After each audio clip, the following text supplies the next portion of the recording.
is going on, ladies and gentlemen? It is your boy, Sean Spencer, one half of that dynamic duo that is Let's Talk Football. And ladies and gentlemen, it's Saturday. So you know what that means. It means Let's Talk Football. Breaking news is back. So I'm with my partner from the Mile High, host of Mile High Minute and diehard Cubs fan, who, if you catch a ball from Javi, $100. We'll talk about that later. You know who he is, the lovely Tina Winter. What up, Tina? Hi, Sean. Good morning. Good morning to you, and good morning to everybody else. Mm-hmm. Time to talk some football early in the morning. What is Mm-hmm. it? Mm-hmm. We got less than a week, 5 days Last to the week. draft. Yes. If that. Yeah, you know, five on today because it's Yep. Thursday. Yeah. Yeah. Woo-wee. All right. So we're gonna have a bit of a draft-centric program today because let's be Mm-hmm. honest, there's not much else going on other than the Mm-mm. draft. Mm-hmm. So we're gonna be talking about Travis Hunter has been saying some things in the media, and might that be affecting his draft capital? We don't. Mm-hmm. We'll talk about that along with his other uh, teammate, Mr. Shadur. We'll discuss Hmm. him too. Um, Chat, chat. we, yeah, we're also going to be talking about he who shall not be named, or as I have dubbed him, Roger Mort, Mm. is in the Rogers. news again. Always. God. Like, I get Pat needs people to come on his show, but come on. Well, they're best buddies. You And know that. yeah, and as we're gonna do, we did it last week. We're gonna do it again. It's gonna be the "You Call It" section, Mm-hmm. and Mm-hmm. we're gonna be talking about past drafts. And Chewy would like to say hi, Chewy. everybody. Chewy. I was talking. I Okay. was like, wait a minute. Just, Let's go. just moving along. I'm surprised he's not sitting back there in that corner just looking at it. Waiting. We're going to be talking about past drafts Mhm. and what we think were some of the best draft classes. So, Sean, what do you want to start with? Roger You know Moore what? Let, or the dynamic duo? let's start with Roger Mort because I do not want to spend another second, any more time that I have to on this guy. So listen, we've been discussing it all off season, unfortunately, because this Yeah. guy stays in the news. Obviously, the last time we talked, he spent X amount of hours talking to the Steelers, where everybody thought he was set to go, left there without a contract, and now apparently on the Pat McAfee show had his, reasons why, and we all have our reasons why we think he didn't get the job. Tina, what exactly is he trying to say is the reason why he's not going to be with the Steelers, or even will he retire? I mean, I had heard they did make him an offer. He Hmm. just chose not to accept. He didn't say no, but he didn't say yes, is essentially the idea I got from Yeah. it. Which Yeah. again, we've had this conversation earlier this year when we were talking about like what was going on with Matthew Stafford. Like Hmm. all of this is based on sources that stay anonymous and people are writing their stories. So how much truth is in them or not, I don't know. Hmm. Um, he essentially said like, "Nah, you know what? I got some things going on in my personal life right now, so I'm not making any decisions right now. I might retire. I don't know."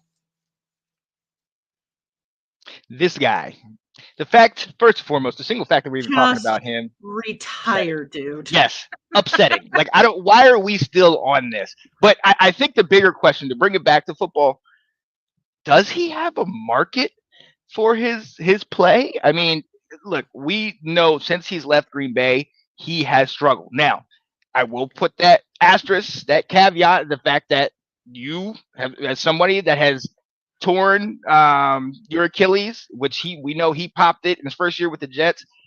It's not going to, even for a young person, it's not going to be easy to recover from that. So especially somebody that is 40 plus, it's not going to be easy for him to recover. But before he left the Packers and went to the Jets, he was declining. So is there even a market for this guy? Is he wanted?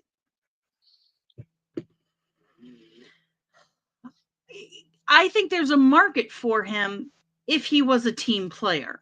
Hmm.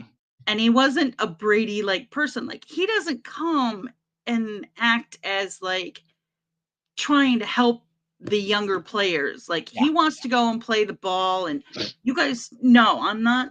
In the same with like Jay Cutler and those guys. So they're like, I'm not the leader of the team. Well, Tom Brady is. I'll say that. Tom Brady always was the leader of that team. But Tom Brady didn't want to train his replacement. And Yeah. that's the same way that I see Aaron Rodgers being too, is he does not want to train his replacement.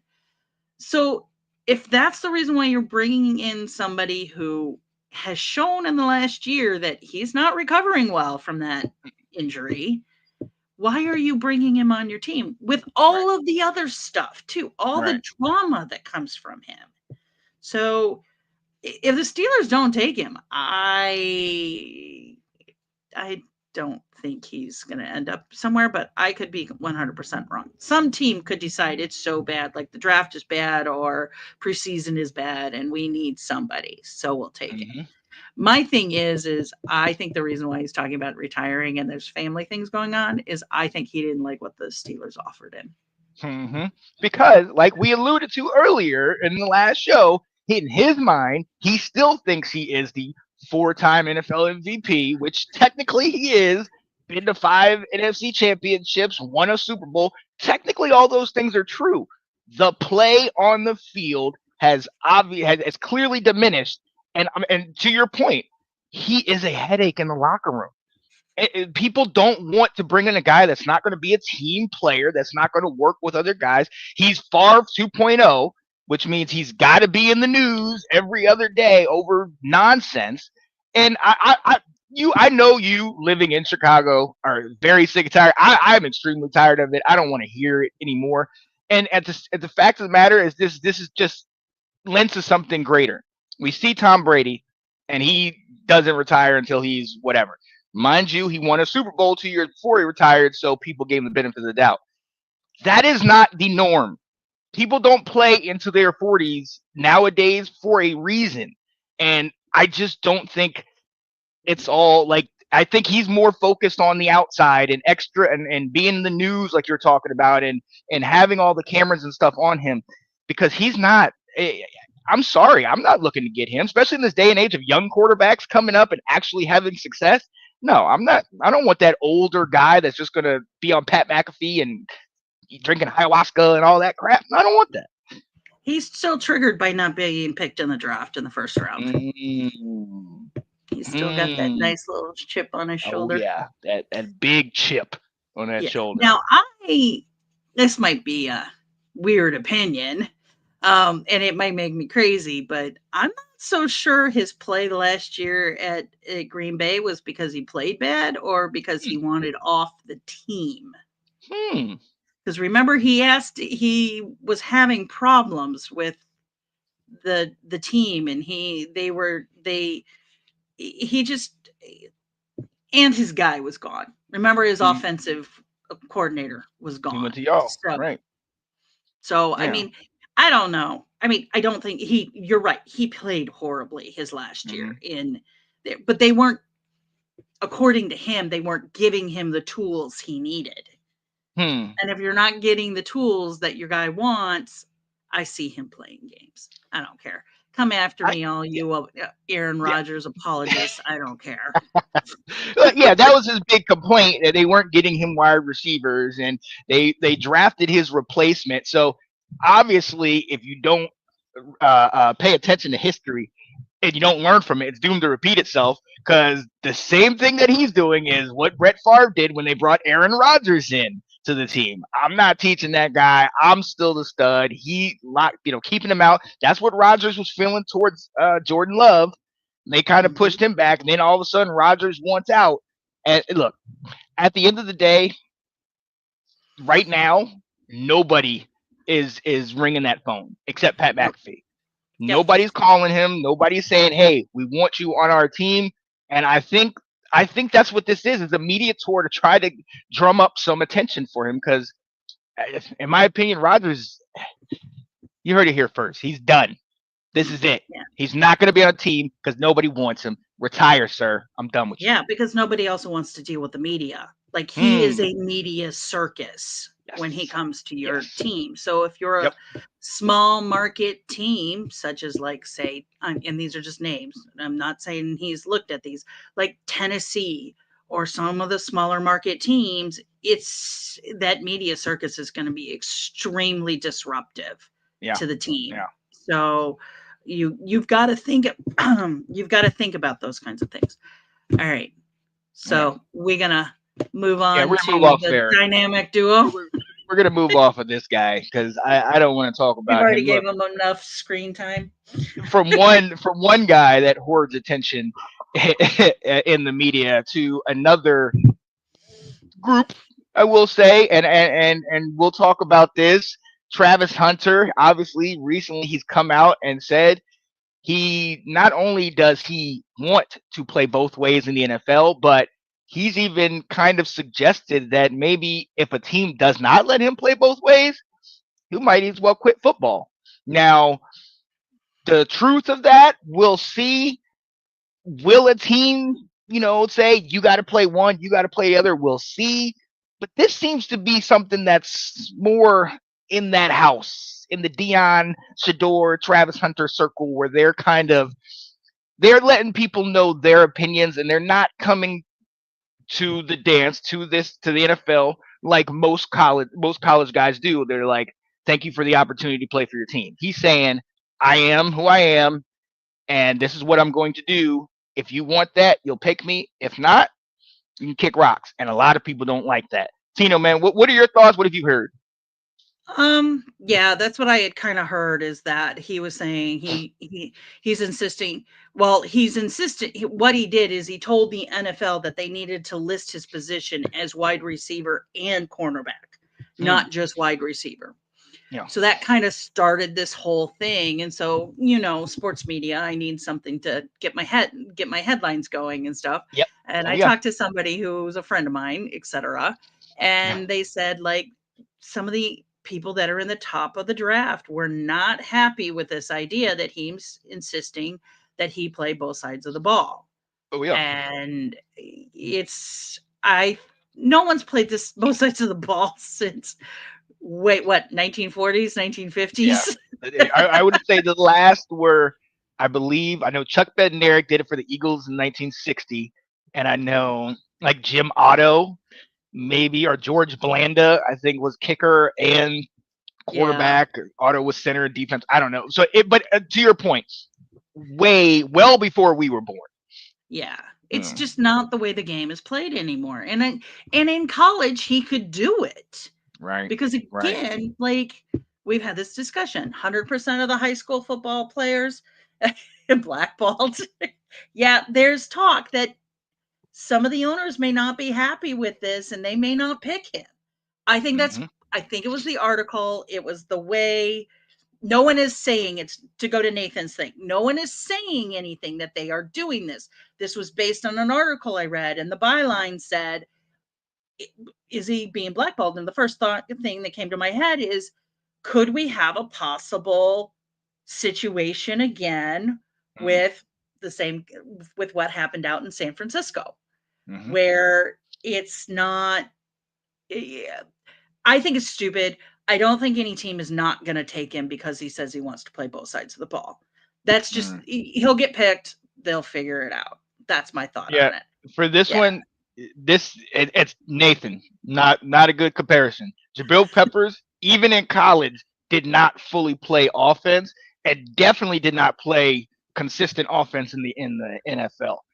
I Yeah. think the question that we're having here is, Shador has played almost 100% of the snaps on defense as a corner and on offense as a wide receiver. So much so, not only did he win the Heisman, but he won the award for best wide receiver in college football last year. Now, I don't agree necessarily that he was the best overall, but in that conversation, I will definitely give him. I think over just under 100 catches, 1,200 yards, I think something like that. So the guy can play. Now, to your point, Tina, we have not seen this anytime in our lifetime. In fact, name me a couple of the people that have been able to do some version of it.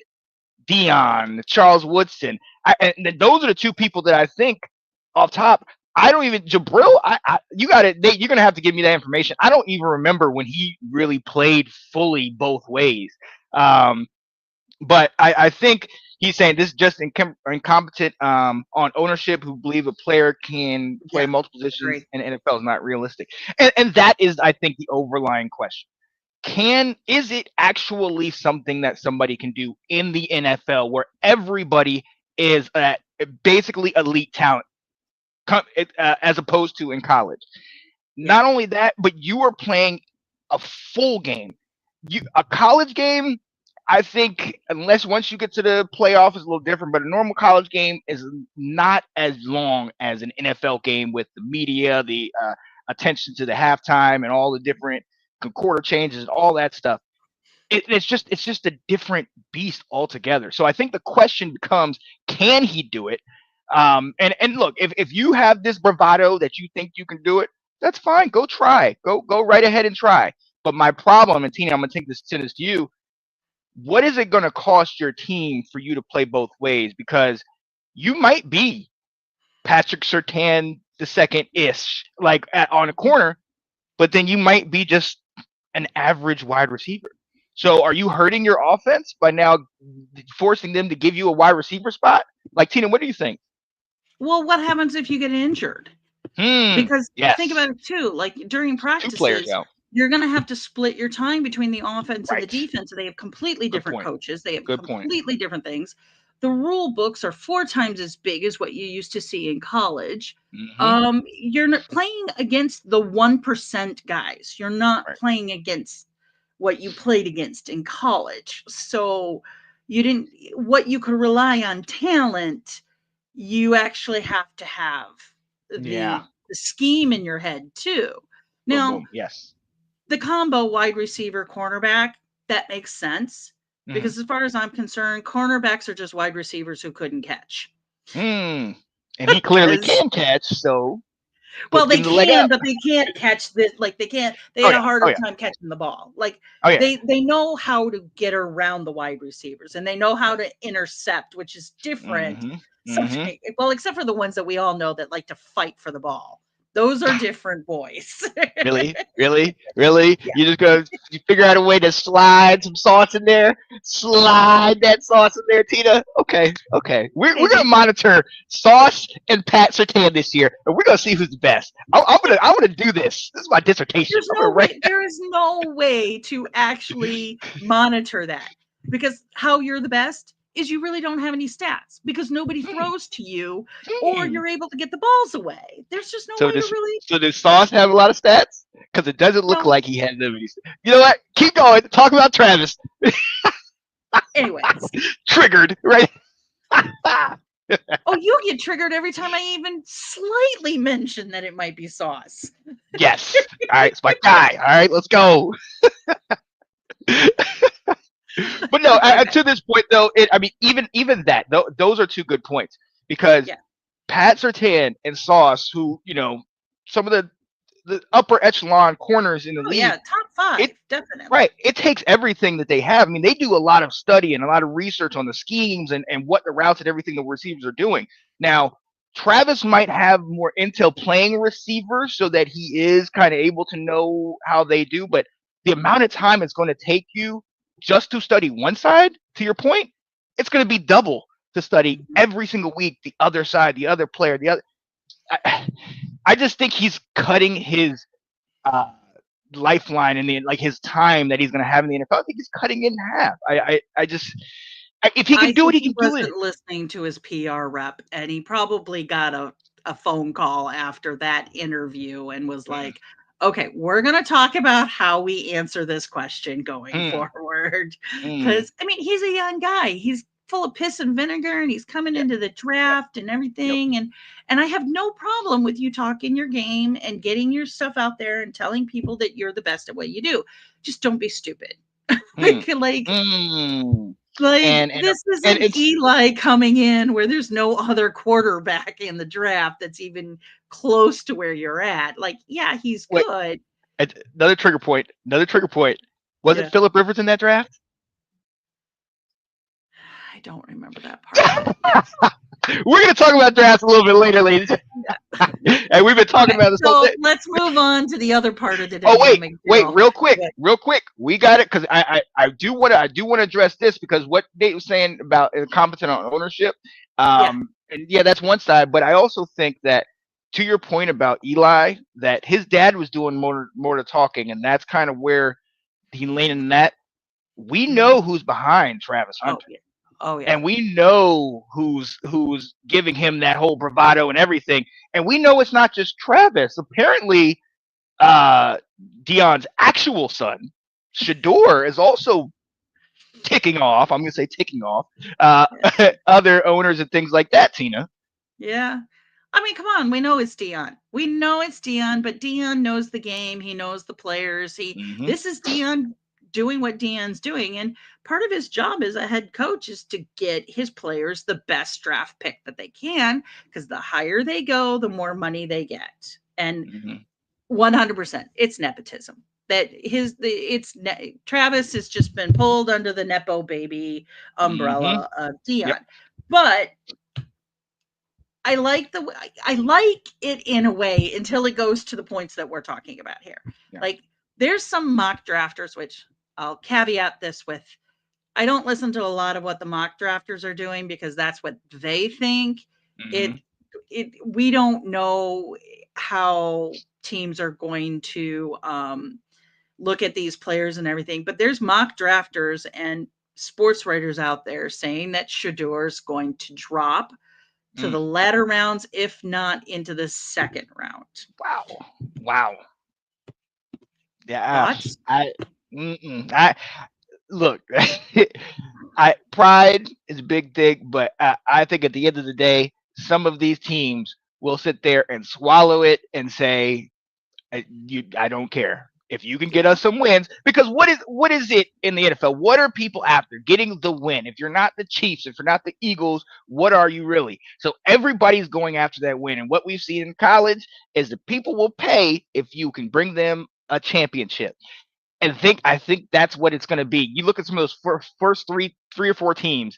I think it's Titans, Browns, Giants, and Patriots, and then I think maybe the Jets and the Raiders. I don't know who's at Yeah, I 5. think so. Yeah. I Yeah, think that but I know the Raiders are 6. yeah, name one of those teams that's going to sit here and try to sit on their high horse, like, oh, we're not going to take you because of the way you're acting. Yeah. No, no. Now No. maybe for quarterback, maybe some of these teams, because obviously the Raiders don't need a quarterback. They have a coach and a quarterback in Gino. Thank you. But some of these other teams, I'll bet definitely money it's the you're, Raiders that takes Shador. it happening. It ain't happening. They're taking Ashton Jetty. They got their running back. Let's go. Oh, Jags are picking 5th. Nah, they're not going to take him. They got They're they not got going to take somebody a already. quarterback.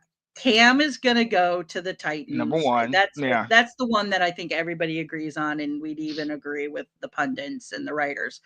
At that point, then the next team that really needs a quarterback, not because they don't have a quarterback, but because they don't have a backup quarterback, Hmm. I think it'll Hmm. be the Raiders. Hmm. Because let's think about this. Dion's also going to want his son to play for a team Close. that Close. has some cachet, that has some style, that Let has and the Let's be Raiders are honest. there. I That's going to per let him do whatever he wants to do. That's what Dion wants, and that's what the Raiders will allow him. And he keep an well, eye on him. yeah, because Brady's there.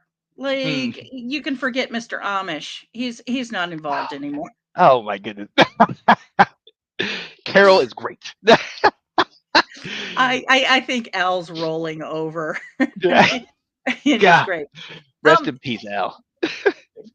I mean, but Shador's Oh. going to come with his own Hmm. issues too, and some of that stuff. But he's going to have to put his money where his mouth is. Yeah. His dad can help him get a higher pick and deal with some and letting him know how it's going to happen or what's going to go on during that time. But Shador's going to have to put the work in, and he's going to have to show where he's coming from. So, Yeah. I mean, this isn't a huge draft, big draft QB draft class Yeah. like You're some right. of the ones we'll talk about later. Mm. So I mean, or the ones that have happened in the past where you have Yeah. like 6 of them go in. I think it was more like 4 or 5 go in the first Mm-hmm. round, like Mm-hmm. last year. No, last Last year was year, what? everybody needed a What quarterback. 6? Yeah. So, Yeah. like, but it's sometimes it's just the way that it is. I mean, I've been seeing that Hunter will go at number 2 Mm-hmm. to Cleveland, which that does make sense because they do need some corner Mm-hmm. help there. Yeah. Yeah, if the Browns ownership believes Hunter could play both sides of the ball, they should draft him twice with their first 2 picks. Draft Hunter at 2 for defense, draft in the second round for offense. The That is a funny thing Browns is, move. we're sitting here talking about this. I could see the Browns giving this a shot. Right. Where our I next pick hope is they in. don't. I think Stefanski's a better head coach than that, but Mm-hmm. that's a neat idea. But it would be interesting though. We've talked. There have been quarterbacks that have been tied with the Browns. We talked about when we had nothing else to talk about. Kirk Cousins going to Chipotle in Cleveland, as that might be something. I mean, obviously the Browns are looking for anything, and we know what happened in house. They no longer have Jameis. I don't know if that hurts or helps them, but obviously they are in need of a quarterback, and I think this is where you go. Or maybe they're in need of everything right now except for edge rusher. So maybe they go corner, pair him with Denzel Ward, or maybe they go quarterback. Who knows? I Look, mean, look, we talked about it. Dion is not going to let Shador go to Cleveland because that's a mm-mm, mess. Because mm-mm, they're still going to play Deshaun, and they got mm-hmm. Flacco now, so they got to ride a couple of years, and then Good old then Joe. their problems will be gone. Do you want, if you're Dion, do you want your son sitting at the Browns for 2 years, Mm, not getting any experience or anything? mm. Hey, Ben, 5,000 yards. 5,000 yards. I will always say that. All right, let's go. Look, no, yeah, I agree with you 100%. I agree with your point, but we got to get off of this. Yeah, Nate, we I know gotta you go. kind of got triggered. I know you got triggered by blackballed, but basically, the premise is correct. There are some teams that are like, check yourself. You don't need to be talking this type of You way. get here and And you'll be doing what we want, and you just have to deal with that. So, um, what is this? I'll trade Lamar because we with most Ravens logic regarding Lamar, injuries. Lamar should be Wow. traded himself. We gotta, Wow. we are moving on. Nate, please, Does I that can't make have you me trade him. crazy? Yes, that was great. Let's go.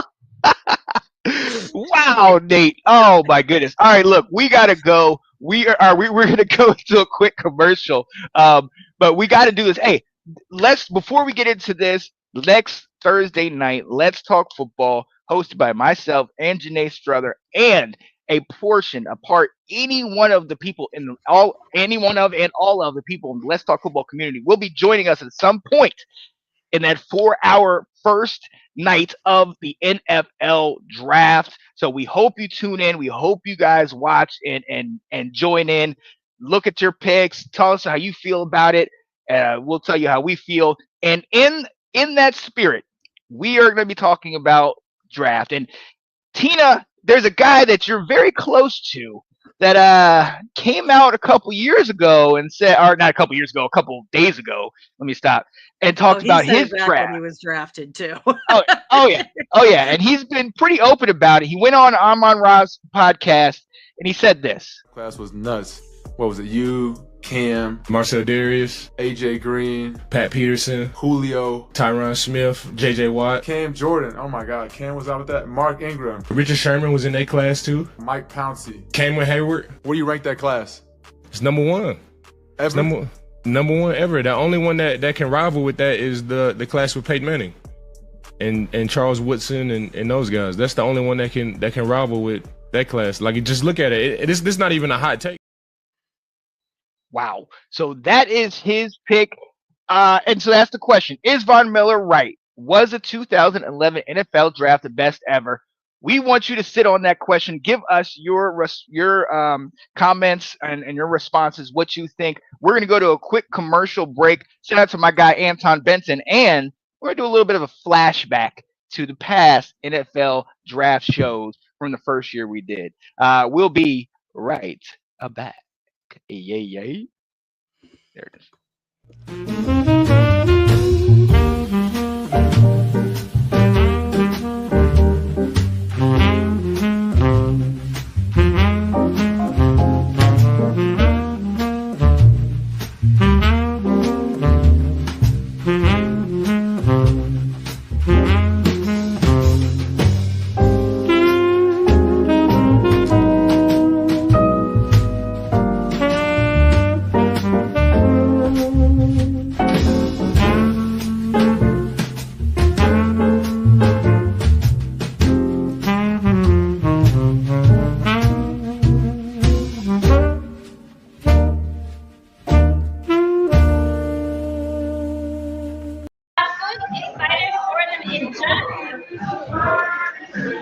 Are we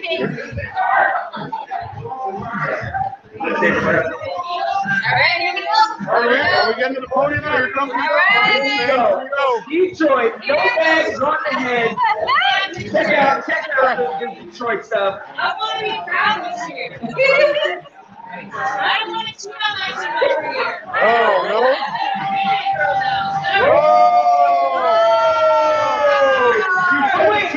Wait, hold up. Wait, what about my man on the Minnesota?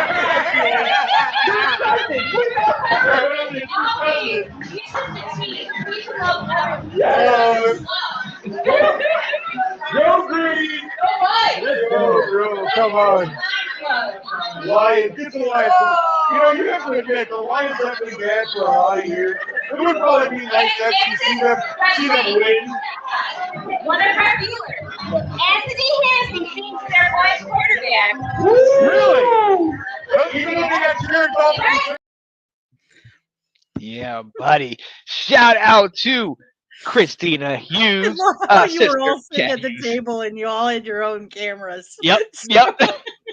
That was from the first ever Let's Talk Football annual draft show. We did it at My Buddy. Shout out to Brian Bondi, I believe, who's the owner and manager over there, who we were in the front half of it. And we each had our own little screen. I think Delilah had an iPad and Nick had a computer. I had my phone.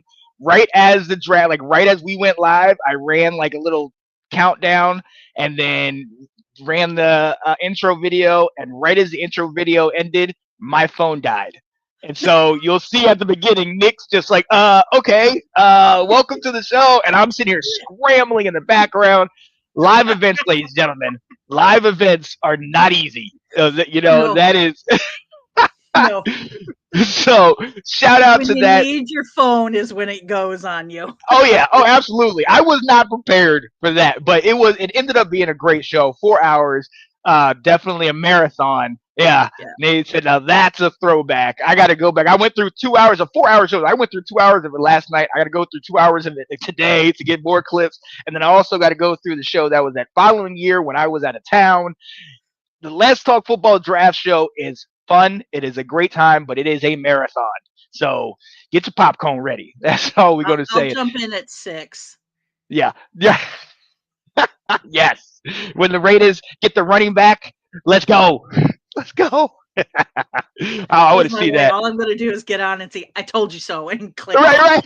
And then click, right? All right, ladies and gentlemen, we got to go back to our question. Our You Make the Call question. And, hey, we've asked it. Is Von Miller right? Was the 2011 NFL draft the best ever? I'm going to play that clip one more time just so you can see some of the names on there. And then we'll get to some of your responses. And then we're going to play a clip that has a number of the best drafts that we have. And you guys make that call. Was nuts. What was it? You, Cam, Marcel Darius, AJ Green, Pat Peterson, Julio, Tyron Smith, JJ Watt, Cam Jordan. Oh my God, Cam was out with that. Mark Ingram, Richard Sherman was in that class too. Mike Pouncey, Cameron Hayward. Where do you rank that class? It's number one. It's number one ever. The only one that can rival with that is the class with Peyton Manning and Charles Woodson and those guys. That's the only one that can rival with that class. Like, just look at it. This is not even a hot take. Not even a hot take. So we got people in the comments. Nathan saying, wow, and hell no. Got people in there. Hey, so for those of you that are just joining us, shout out to Johnny, Scott, Collins in the comments. Anton was in the comments. If you guys are just joining us, we're asking, is the 2011 draft the best draft of all time? Now, obviously, people are going to look at it from their perspective, and a lot of their perspective, Tina, is when they were alive. Yeah. Like, are we talking like modern? Are we talking the whole thing? Like, in my opinion, I think if we're going to do this right, we got to talk about all the years, because yes. Now, don't get me wrong. I'm never going to pick anybody before the 1980s, because that's when I started really watching the show. So those are the guys that I know the best. And I think I think Vaughn's right. for his generation, that draft class is out of this world. Mhm. Out of this world. But for me, it's 1983. That was a Hands down. great year. That was a Hands great down. year. Elway, Marino, like the list of the guys that are in it. Kelly is in there. Like the list of the guys are just on and on and on. But that's what it comes down to. It comes down to when were you watching the game? Because those are the people that you remember. Like my Yeah. dad, it would probably be Ditka and those guys. Ah, the legends. Yes. Yeah. So Yes. like you're gonna look at it that way. I don't know. Yours? So for me, it's actually one, and I'm about to show a list of a lot of the best drafts from like the 60s and on. And I think to your point, it does depend on when you started picking up on football, when your football knowledge or your football fandom started, and from then on. So to Von Miller's point, I do think to some degree that he has a point. For me, and you and I talked about this, my number one draft that I have, and I'm trying to look and see who was in it. Number one draft I have is 89. Now 89 started with Troy Aikman, had Barry Sanders, had Dion, Derek Thomas, your boy Eric. You played against the people that your teams played against. So. Exactly. Your boy Steve Atwater. What did he have? Carnell Lake, Eric Metcalf, Mark Stepnoski, Moose Johnson, Ray Clark. But you hit the nail on the head. All of these guys are names that over the next several years Washington played against. So it's guys that I know. It's guys that I remember. And something else happened for me, and this is why it is a personal question. We're going to get to comments in a second. For me, 1988, 1989 is when I started collecting football cards.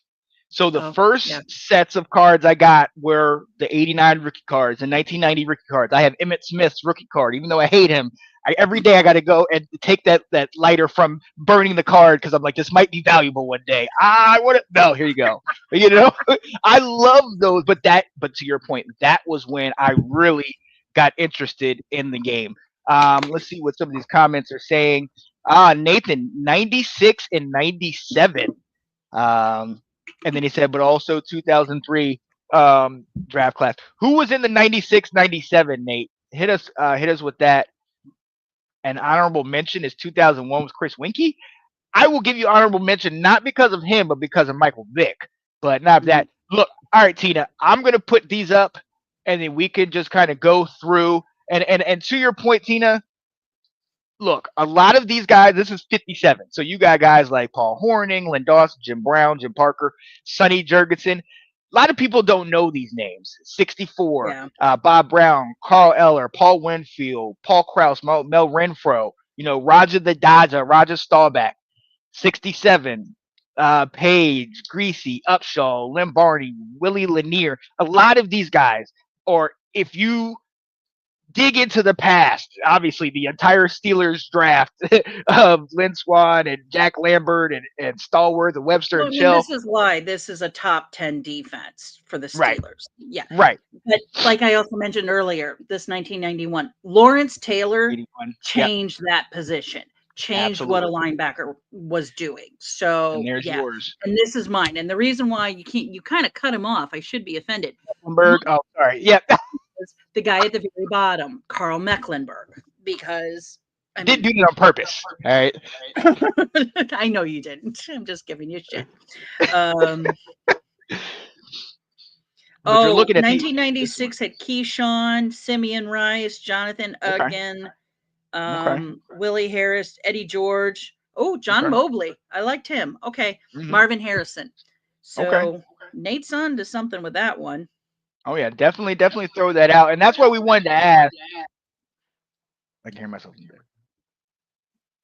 That's why we wanted to ask if he would be. What is y'all's opinion? What do you think? 96 draft. Oh, I see that. In the 98, Peyton, Charles Woodson, Randy Moss. 3 of those guys were in the running for the Heisman Trophy that year.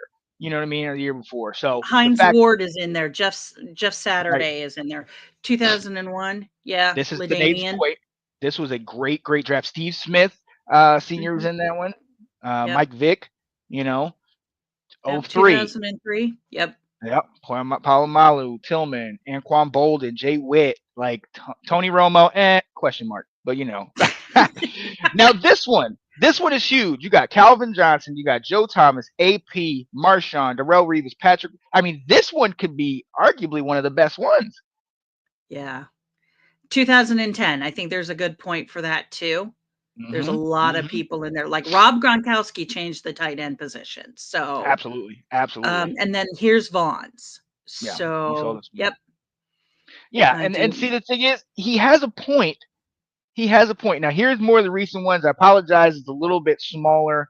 Saquon and Baker in that one. The 2017 one had Myles Garrett, had TJ Watt, and them boys. And then I believe what was Cup and Kittle and those guys. So like I do think of the more recent draft class, I think he's got a point just because of all the people that are on there. Which let's also talk to the flip side of that is how many of those guys are going to actually get into the Hall of Fame. There it is. And that's the thing. So and that's why it's hard when you're having this conversation because on one side, it's very easy when you look at the past drafts because a lot of those guys are Hall of Famers, right? So you can say this guy. You can point to all that. A lot of what we're seeing now is a lot of the guys that are on some of these, like I talked about the one with Tony Romo. Now, by the numbers, a lot of people think he potentially is a Hall of Famer. I don't think that, but I'm biased because he played for Dallas, obviously. But, you know, a lot of these guys nowadays, it really depends on where you would value them. And then you'd have to ask this question 20 years later, where it's like, okay, now looking back, now that half those guys are in the Hall of Fame, can we say that that's one of the best? But it does completely depend on when you looked at it, how much football you've looked at. And I mean, some of those guys in 57 and 64 and all that, yeah, I love football. I studied it, you know, from birth. And I like, who is this guy? Well, you also notice like the ones that were in gold were the ones that have made it into the Hall of Fame. Well, you look at the older draft classes, the gold was much bigger. As we're getting into the later draft classes, there's not as much gold. Good point. Because they changed the rules as to like how many people who could get in and everything. Because let's remember, when did they start open up the Hall of Fame? Canton, 80s. 70s, 80s, something like that. When they like, really started. You're building up your people. You're building your people. And the people from the 30s, 40s, and 50s are the reasons why we have the game today. We needed those guys making changes, changing how the game was played and moving from the different positions and even the coaches. But now you're getting into it when you're in there. You're not just competing against guys in your draft class or retired your year. You're competing against everybody before. Because it took Carl Mecklenburg almost 20 years to get into the Hall of Fame. He had to get in under the I call it the old boys way. You know, every year they have two people that they can bring in from past seasons. Yeah, and it took a long time, and I know a lot of people on the East Coast don't want to hear this, but there's a lot of bias for the East Coast in the Hall of Fame and the Cowboys. It took a spot from my guy. Carl Mecklenburg took a spot from Joe Jacoby, who played Carl Mecklenburg in that Super Bowl. Daggone it. I still Washington fans are bitter. You look at the teams that are getting their guys in, there's a bias. I don't want to call it a bias, but there's a tendency like Tony will probably get in because he was Dallas Cowboy. There's a lot of Cowboys. No offense, Nick and Delilah. There's a lot of Bears. There's a lot of Packers. There's a lot of Giants players. Like the big teams have. And part of that is from the tenure, how long you've been in the league. You know, there's a lot more Bears players because the Bears have been around far longer. The Bears helped start the league. Yes. Exactly. Them, the Packers, etc. You know, so, but if you look at that, even to that point, if you look at the Packers and the Bears, a lot of their Hall of Famers are pre-1980. Now, mind you, you have the 85 team where you have that, you know, Walter and Richard Dent and all those guys. But the Ditkas and all that, that's from way back when. So Yeah, no, that's a great point. Nathan says the 97, Orlando Pace, Walter Jones, Corey Dillon, Ward Dunn, Tiki Barber, and Tony Gonzalez. But even with that list, right? Like even with that list, I'm looking at maybe 1, 2, Sorry, I maybe moved on 3 to Hall of Nate's Famers. next comment. Oh. We don't talk about the 1983 draft because of certain individual ego did not play for a team, plays a role of team moving in a snowy, cold, snowy night. I'm sorry, Nate.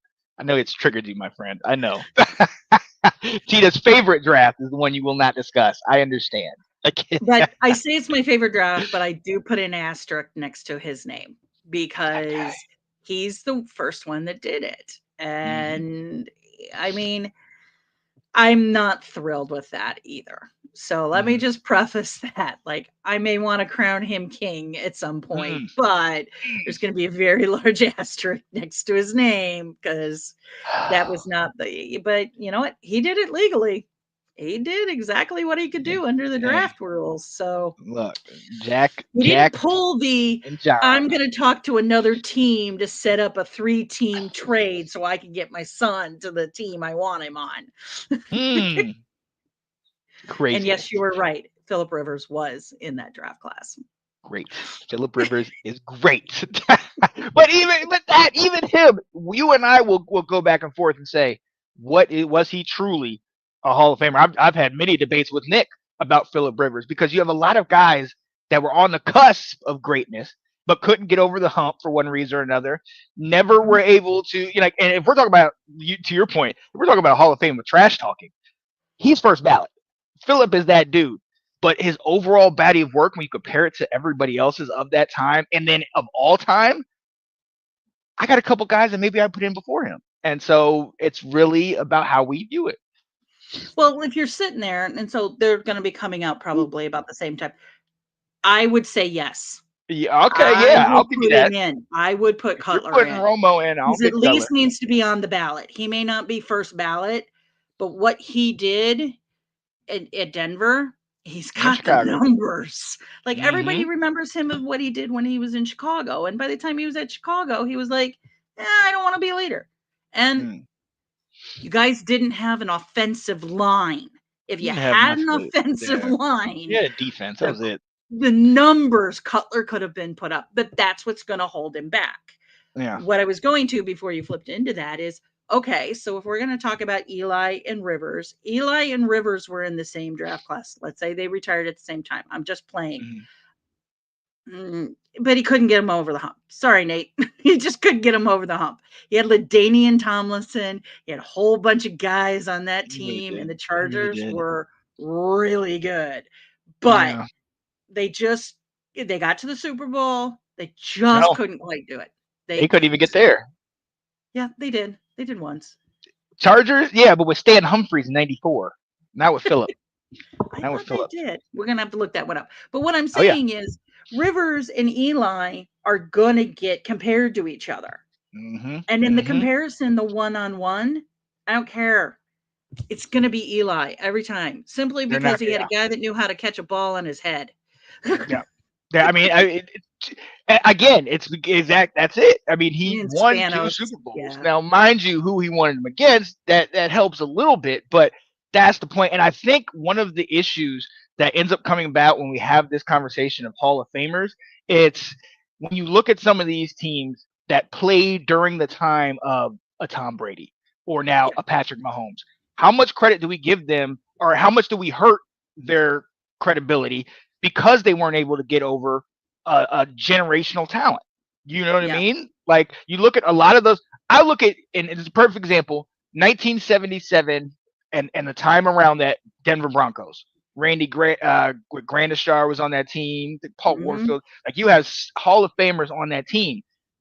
Unfortunately, you played in the time of the Miami Dolphins, who were a dynasty, the Steelers, who were a dynasty, even the Oakland Raiders were pretty legit in that time. A lot of people won't give the Broncos that type of attention because of the fact that they weren't able to get past some of the more dominant teams. But we can't jump on the Broncos for that. We can't look at those three teams that went to the Super Bowl in the 80s. Super Bowl appearances in the league. Right. You can't jump and we lost so many of them. True. But you look at the I 80, think the that's what 80s went team. to the Orange Crush and Carl Mecklenburg and those and Gradishar and all those guys. I think that's why that kept him out of the Hall of Fame, is Mhm. because the teams, the sports writers for the Browns, the sports writers for the Redskins, and others on the East Coast were like, hey, they got there, but they didn't win. So we're going to keep them out. Mhm. It's all about voting. Yeah, It's all and about it your is. bias. It is. But my point wasn't towards the East Coast bias, Miss West Coast, Midwest. My point was towards. I will say, when it comes to football, I am definitely West Coast. Oh, I believe that. I see it. You're wearing those colors. I see that. But yeah, but I think the point, like, we gotta, when we're looking at this, we can't just look at it by who they played, who they lost to, if they didn't get over Yeah. this and that. And Well, if we're I going to think look that's at the it by modern stats, way of looking at yeah, it now. The and that's old the issue. school way was how many Super Bowls? Because I mean, how long did it take Dan Marino to get in? Mhm. Because he hadn't won a Super Bowl. Yeah, he got to that But one. would you ever say that he wasn't one of the best quarterbacks of his draft class? I mean, him and Elway. I wonder. Like, Yeah, I yeah, wonder like with Marino, because he didn't get in. He had all the passing numbers. I got to figure out what year he got in, but he had all the passing numbers. He was the first, if I'm not mistaken, to have over 5,000 passing yards. The guy like set trends, and that's what I think. And ladies and gentlemen, we're about to head out of here, but this has sparked a great conversation. That's what I think is something to look into. What about some of those guys that might not have been able to get over the hump, but then had outstanding years? Like you look at LT, wasn't able to get over win it or whatever, but he had that great year where he broke the record with most rushing touchdowns in a single season. You know what I mean? You look at the Michael Vicks, which I know a lot of people are going to have an issue with this, especially pet people, because of what happened. But you cannot underestimate what he has done in that 2001 draft. And you look at the rest of the draft, especially for the mobile quarterback, that doesn't happen without a Michael Vick.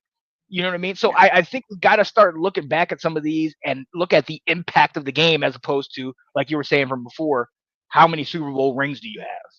2005 is when he got in. He didn't have. Dan Marino didn't have a defense. Yeah. Yeah, he didn't have a running game either. But he still managed to. He was still electric, man. He was still. I mean, God. That Miami team was just. There's a reason we talk about it, and there's a reason why people want to break that record, because that team was just. It was something. I'm not it was a Swiss cheese team, and they held it together with duct tape and other things. But which one? Oh yeah, the 72 team. Yeah, they were undefeated. Now Miami, when Marino came in '83, and he had that year. Honestly, you look at that year, and you look at it's just one of those years that stands the test of time. You know, that but he also was in a weaker division too. Because let's think about it. Back at that time, Buffalo was not great at that time, and neither were the Patriots. Patriots were not good either. With 85, 84, 85, they were good. We're saying 83. They were building. They were getting there, but they weren't the juggernaut that. No, they were Patriots nowhere near they were now. Oh my God. Yeah. Oh, God. During Brady's time. They were the sacrifice for the Bears in the '85 Super Bowl. Yeah. It was straight sacrifice. And they took a lead in that game. Yeah. I believe they went up like 3-0 in that game. Wasn't it Tony Eason was the quarterback for the Patriots? He was from Illinois. I sat at Illinois because I lived in central Illinois at the time. I was a huge U of I fan. And I had a Tony Eason jacket. And I was sitting there like, my dad is like, you will not be rooting for him. I was like, no, I'm rooting for the fridge. Yeah. Eason was the young up-and-comer, because they ended up beating, in the '85 AFC Championship, they ended up beating Miami to get there. And a lot of people, we talk about game of the year. Like whoever, like if Miami had gotten through, might have been a different. It would have been a different game. A lot of people will bet their entire football lives on that because we know Miami was the only team to beat that undefeated Bears team that year. And it wasn't even close, to be honest. I think it was like something like 38-20. Like where that blitz was great was against a lot of other teams, and protection was an issue. But when you had a team that with Elway or Marino, quick passes and get it out of his hands, really test that secondary, he exposed them. And the fact that I know that I think the only time the Bears ever had a sigh of relief was when they realized they were playing the Patriots and not the Dolphins in the Super Bowl, because people wanted that matchup. But and I know Nick's going to come for me for saying this, but I don't know that the Bears wanted that matchup that year. Denver or I think Miami it would was have been that a damn great good. game and Oh, probably a absolutely, game for the century. absolutely. But Yeah. we don't. That's the thing. Like, I had a college professor at one point say in my history class, like, tried to say that, like, that if Russia hadn't been involved in World War II, we would have lost. And my answer is like, well, we can't go back in a time machine, so you can't say that. Like, because it's so tied up in everything that, Yep. like, could you do it with a computer? Yeah, but and We're not yeah, doing I that. agree with that. Yeah. Dan Marino, like, Was phenomenal quarterback, ahead of his just time. phenomenal. Yeah, And but but that's another one. You're talking about guys that changed the game.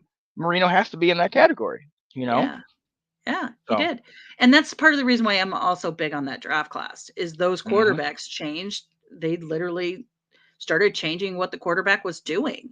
Again, with the bigger, stronger left tackles. Here comes the name train. But the bigger, stronger left tackles that are having to guard the blind side, because that now became an issue. Because Marino and John Elway, how many times did we see them get away from something that looked like they were going to get sacked? And their tackle was there, and Elway more than Marino, because Elway had some legs. But he you ran know like a what? horse. He did. He did a Bronco. He ran like a Bronco. Like, But part of have that you reason, actually seen the man run? It's not pretty. I've seen it. Somehow he got it done. He's a magician. Oh, But one of he the would reasons put why his I body think on the line. Jacoby's not in the Hall of Fame, speaking about left tackle, is because when everybody thinks about left tackle, they think of what's now come out as the movie The Blind Side. And the first clip of that movie, the very guy that you talked about in the draft that changed the game, Lawrence Taylor, ran right around Joe Jacoby, the left tackle, and broke Joe Theismann's leg. That's a reason. That was a catalyst to saying we need a left tackle. And that might be why Joe Jacoby is not in the Hall of Fame. Yeah. And that's because the quarterback that position started to change. They were turning their body towards one side, and they couldn't see where the guy was coming. And the defenses recognized that and recognized that if you got a guy that's big, and like, that's why those two positions are in there. Now, whether or not it's because he's not in, that I'm not going to necessarily go there. But that was like what I was saying. Lawrence Taylor changed that There's position. A little bit of bias. I know. But the left tackles, their bodies had to change. They had to get bigger to handle that position. And that's why we see today, everybody's like, oh, you'll see them like, oh, well, we just put this guy on the right side and this guy on the left side. And it's like, no, they're two different positions. Right. You can't do that. If you've got a guy that can flip between the two, draft him in your first round. But you know what? I also think that begot the John Elways of the world. Now, mind you, we had guys that were mobile, like a Fran Tarkenton or Roger Staubach or James Harris, but you did not. It was not as prominent. John Elway and Dan in 1983 and after. Well, yeah, I think Elway begot the Randall Cunninghams and the Steve Youngs, which begot the Michael Vicks and the guys that were and then which rolls into the Lamars and those that we have now. It's just and the position changes. So but before that, you did not need a big huge changes. It was changed. We're not going to get into why it was changed, because that's another trigger for me, the quarterback and the mobile quarterback, but we will talk about that a little bit later. Elway was the godfather. Every one of your triggers, aren't I? You are. I don't know what it is. You are. Oh, wait a minute. All right, here we go. I've seen guys like Ogden Pace, Jones, Baselli, and even Jansen handle guys built like LT, Bruce Smith, etc. And I understand what you're saying, but I'm gonna circle one part that you put, and you said built like LT. Built like LT and LT, very different. A lot of guys have been built like LT and as big as LT, but they don't have the ability to wreak havoc on the game that LT had. And that you will never have another. Yeah, and that's the thing. Like, Nate, you're also mentioning guys who are Hall of Famers Right. because they were able to handle the left tackle like that. That's the reason. What before that, offensive linemen barely got any kind of kudos or anything. It was like, oh, you're just big guys that block the ball and keep the pocket open. This is what you're now supposed. It's different. It's a completely different thing, and we celebrate those guys. Like, you get that tackle, you get those guards, you keep them. And if you find definite need.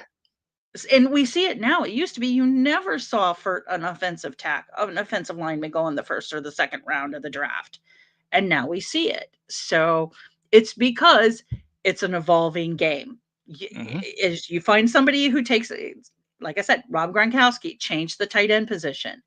Now you have teams, defenses, and offenses that are looking for that, or people that can defend against that. So when you get somebody who changes the game, it brings up new people. So, but I do like, Pace. I loved Pace and Ogden and those guys. Oh, yeah. So the big boys. That's a great point. Yeah, that's a great point, Tina, because there's not a name on this list that has, if I'm not mistaken, that is not in the Hall of Fame. So that's these guys are the reason why they were able to be in the Hall of Fame, because they could handle the likes of an LT. Not everybody could do that, and not everybody is LT. I mean, that's the reason why. Don't get me wrong. I meant to say this earlier. I love Vaughn. I love him. He's a freak of nature in terms of his physique and how he can do what he does. But that's what you come up with. That he also, he didn't play like LT, but he is an involvement from, you can see the connection from LT to him. And people like Aaron Donald and those guys. So that they used to be just really big, and now they're big and fast. And I mean, if you look at a lot of the guys, if you look at a lot of the guys, the Von Millers, Aaron Donalds, all these other guys, they're all different pieces of what LT had in one package, and that's the scary thing. And that's before people, you had to protect our quarterbacks. So, all right, people, we're out of here. That was a great conversation. I was just going to let that go because we could talk about that all day, because obviously people are always going to have their opinions on it. I love it. We lived through it. And this Thursday, we will go through another iteration of the NFL draft. So definitely stay tuned for that. All right. Hey, we're heading out of here. I see, look, we got more people now watching than before. So, hey, we appreciate you guys joining us.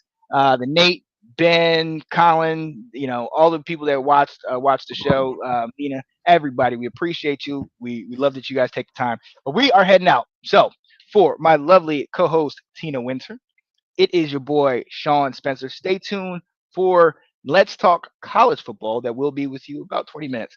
And we will talk a little bit more about the NFL draft. You think? We kind of like that. We kind of like the draft. I don't know. All right. But we're out of here, people. We'll see you on the next time. Take care. Bye-bye, everyone. Have a good Washington had no hesitation in this offseason. They hired Bob Myers, a special consultant. They're taking advantage of the fact that players and celebrities are public figures.